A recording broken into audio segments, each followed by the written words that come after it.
सभी साथियों को नमस्कार। आज के इस वीडियो में हम बात करेंगे एसएससी जीडी एग्ज़ाम 2026 के लिए इम्पोर्टेंट क्वेश्चनों के बारे में।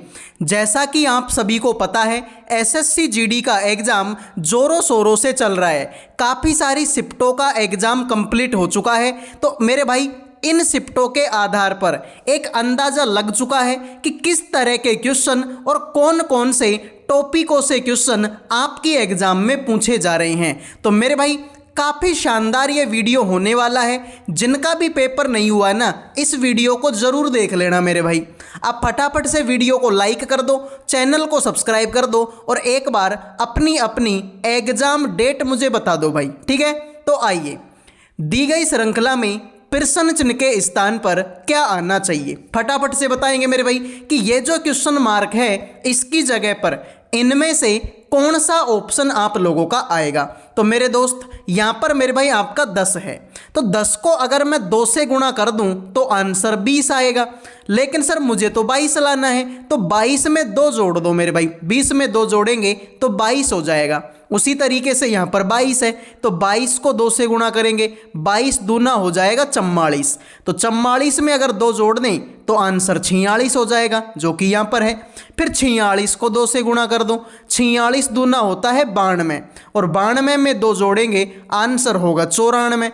फिर यहाँ पर 94 आ गया। उसी तरीके से 94 को 2 से गुणा करेंगे, आंसर आएगा 198। सॉरी, कितना आएगा मेरे भाई? 188। इसमें 2 जोड़ेंगे, आंसर आएगा 190। तो मेरे भाई लॉजिक क्या है? लॉजिक यही है कि गुणा 2 करो प्लस 2 कर दो, गुणा 2 कर दो प्लस 2 कर दो, गुणा 2 कर दो प्लस 2 कर दो। तो मेरे भाई 190 को 2 से तो गुणा कर दो और 2 जोड़ दो। तो 190 को 2 से गुणा करेंगे तो मेरे भाई 380 आएगा। 380 में 2 जोड़ेंगे, 382 आएगा। यही तुम्हारे सवाल का राइट आंसर है। तो आइए अगले सवाल पर बढ़ते हैं। अगला सवाल आपके सामने है। MJHI TQOP से एक निश्चित प्रकार से संबंधित है, उसी प्रकार GDBC NKIJ से संबंधित है। समान तर्क का अनुसरण करते हुए XUST निम्नलिखित में से किससे संबंधित है? तो फटाफट से बताएंगे मेरे भाई, इस सवाल का आंसर क्या होगा। तो भाई देखो, ज़्यादा कुछ करना है नहीं। जब भी इस तरीके का सवाल आता है, आपको नंबरिंग देनी होती है। MJHI, M आएगा 13 पर, J आएगा 10 पर, H आएगा 8 पर, I आएगा 9 पर। इसको देखेंगे, T आएगा 20 पर, Q आएगा 17 पर, O आएगा 15 पर, P आएगा 16 पर। तो 13 में 7 जोड़ेंगे तो 20 होगा, 10 में 7 जोड़ेंगे तो 17 होगा, 8 में 7 जोड़ेंगे 15 होगा, 9 में 7 जोड़ेंगे 16 होगा। यानी सब में मेरे भाई हमको 7 7 और 7 जोड़ना है। तो XUST को देख लो, X आएगा 24 पर, U आएगा 21 पर, S आएगा 19 पर और T आएगा 20 पर। तो 24 में 7 जोड़ेंगे, आंसर होगा 31। लेकिन सर अंग्रेजी में तो 26 ही अक्षर होते हैं, तो 31वां कहाँ से लाऊं मैं? तो ऐसे करो, इसमें से 26 घटा दो। तो 31 में से 26 घटाएंगे, 5 बचेगा। 5 नंबर पर ई आता है। तो ये ऑप्शन भी गलत है और ये ऑप्शन भी गलत है।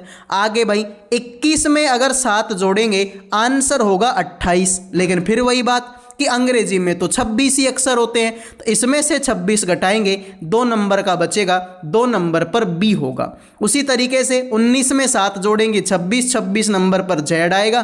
तो मेरे भाई कैसे भी कर लो, ऑप्शन तुम्हारा बी आंसर होगा।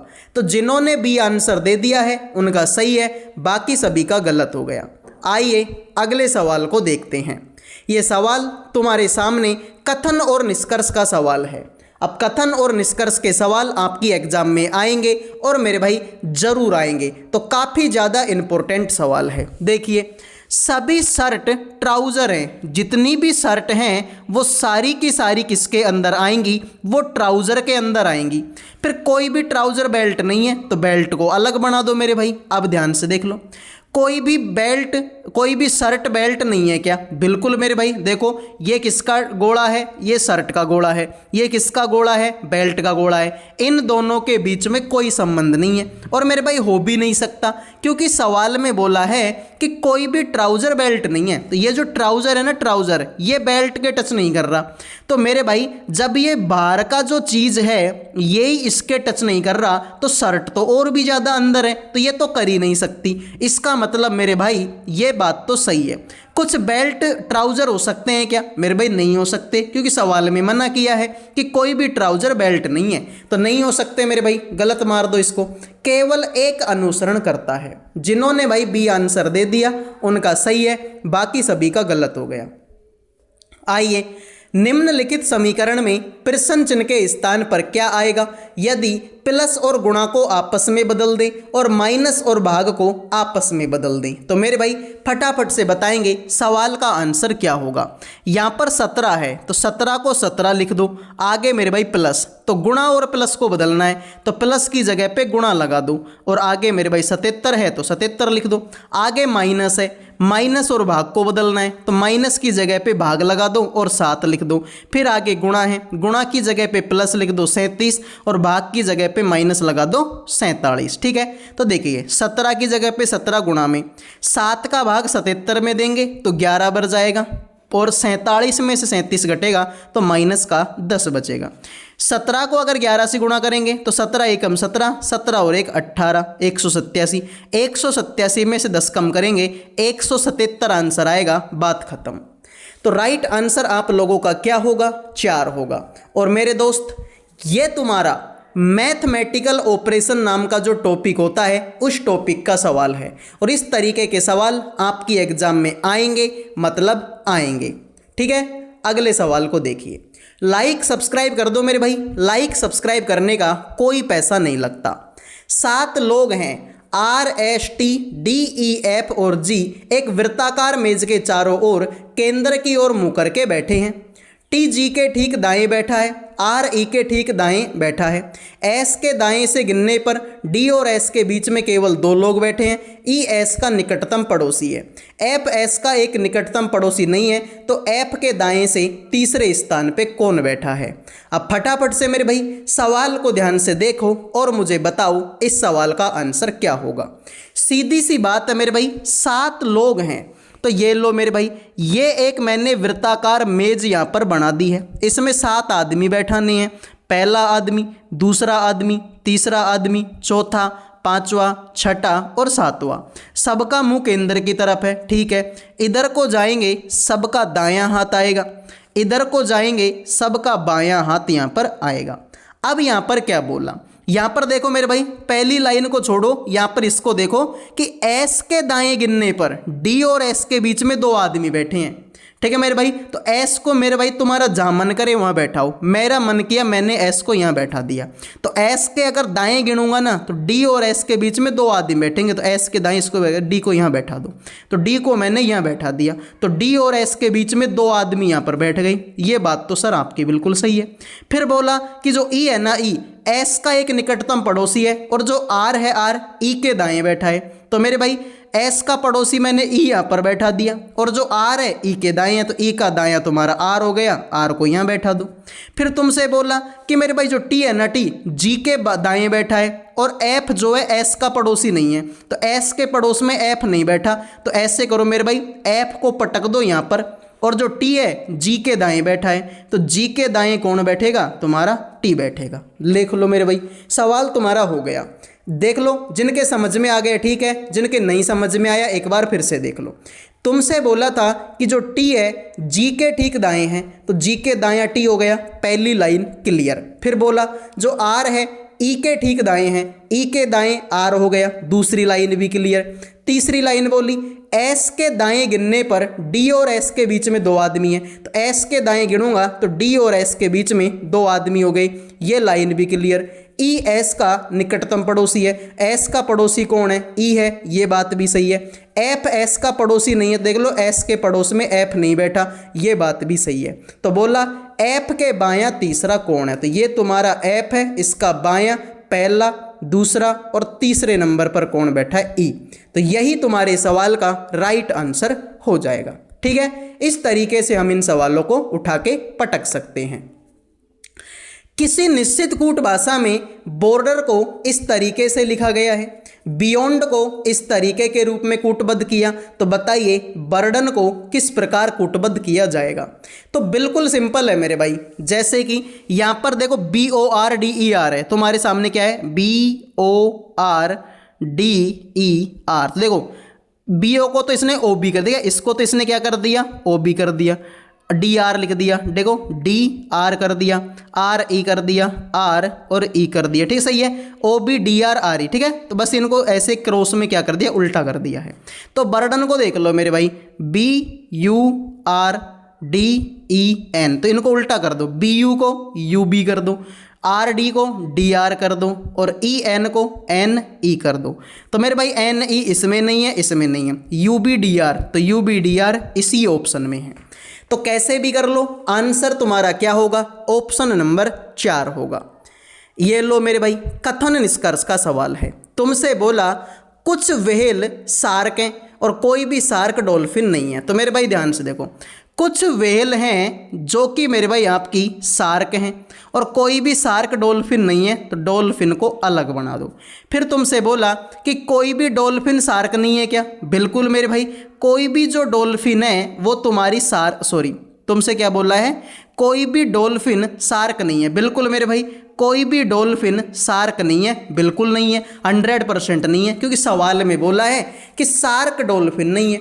अब शार्क डॉल्फिन नहीं है या डॉल्फिन शार्क नहीं है, बात तो एक ही है मेरे भाई, बात तो एक ही है भाई।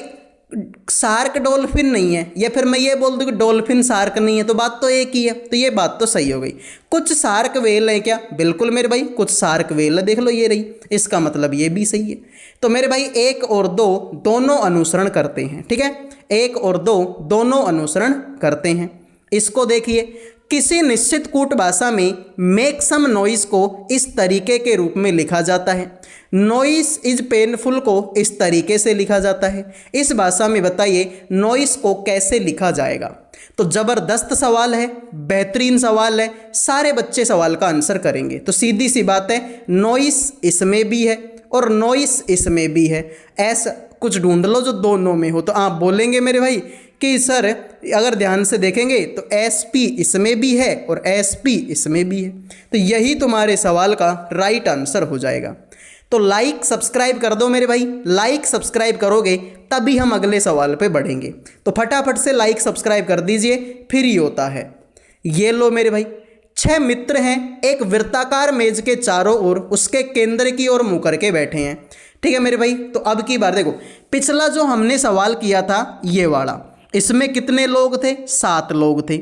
अब जो हम सवाल कर रहे हैं इसमें कितने लोग हैं, 6 लोग हैं। तो मेरे भाई वही बात है, एक वृत्ताकार मेज बनाऊं, इसमें 6 आदमी बैठा दूं, पहला, दूसरा, तीसरा, चौथा, पांचवा, छठा। वही बात है, सबका मुंह केंद्र की तरफ है, इधर को जाएंगे तो सबका दायां हाथ आएगा, इधर को जाएंगे तो सबका बायां हाथ यहाँ पर आएगा। ठीक है मेरे भाई, तो अब सवाल को देखो।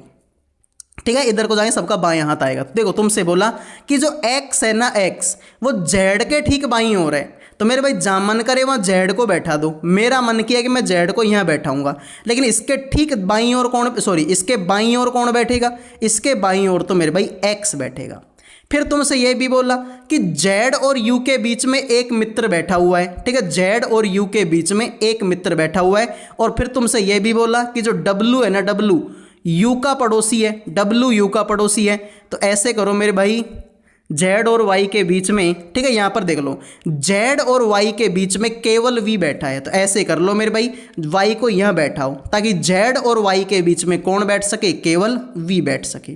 फिर तुमसे ये भी बोला कि z और u के बीच में एक मित्र है, तो u को यहाँ बैठा दो ताकि z और u के बीच में एक आदमी बैठ सके। तो मेरे भाई सारे आदमी बैठ गए, एक तुम्हारा बच गए ये y। तो ऐसे करो, y तो बैठ गया, जो w है ना, w y के ठीक दाईं ओर है, तो y के ठीक दाईं ओर कौन बैठेगा, w। तो भाई देखो, ऐसे करो, समझ में आ गया ठीक है, नहीं समझ में आया सवाल की एक एक लाइन को फिर से देख लो। तुमसे बोला कि जो x है वो z के ठीक बाईं ओर है, तो z का बायां कौन हो गया, x हो गया। फिर बोला w जो है y के ठीक दाईं ओर है, y के ठीक दाईं ओर कौन बैठ गया, w बैठ गया, ये बात भी सही है। फिर बोला z और u के बीच में एक आदमी है, z और u के बीच में एक आदमी है। फिर तुमसे क्या बोला, W U का पड़ोसी है, जो W है वो U का पड़ोसी कौन हो गया, W हो गया। फिर बोला Z और Y के बीच में V है, तो Z और Y के बीच में V है। तुमसे बोला कि निम्नलिखित में से कौन U के निकटतम पड़ोसी हैं, तो U जो के निकटतम पड़ोसी कौन है, सर एक साइड तो W है, एक साइड X है। एक साइड W है और एक साइड तुम्हारा X है, तो राइट आंसर तुम्हारा क्या होगा, डी होगा। लाइक सब्सक्राइब कर दीजिए, फ्री होता है। देखिए, यदि प्लस और माइनस को आपस में बदल दिया जाए, गुणा और भाग को आपस में बदल दिया जाए, तो निम्नलिखित समीकरण में प्रश्न चिन्ह के स्थान पर क्या आएगा। तो जैसा जैसा बोला है वैसा वैसा कर दो, मज़ा आ जाएगा। 456 की जगह पे 456 करेंगे, लेकिन आगे तो गुणा है और गुणा और भाग को बदलना है, तो गुणा की जगह पे भाग लगाएंगे, 4 लिख देंगे, आगे माइनस। प्लस और माइनस को बदलना, तो माइनस की जगह पे +3, भाग की जगह पे गुणा 11 और प्लस की जगह पे माइनस का 70 यहाँ पर लिख देंगे। तो 4 का भाग इसमें देंगे, 4 एकम 4, 4 एकम 4, 4 चौ 114 पर जाएगा, प्लस में 11 तिया 33 हो जाएगा और माइनस का 70 हो जाएगा। 114 में 33 जोड़ेंगे, आंसर आएगा 147। 147 में से 70 घटाएंगे, आंसर तुम्हारा बचेगा कितना, 77। यही तुम्हारे सवाल का राइट आंसर है। तो जिन्होंने ए आंसर दे दिया है उनके मजे हो गए, बाकी सभी का ये सवाल गलत हो चुका है। क्लियर मेरे भाई, तो लाइक सब्सक्राइब कर दीजिए, ठीक है। ये क्लास यहीं पर ख़त्म होती है, अगले वीडियो में मिलेंगे। जय हिंद, जय भारत।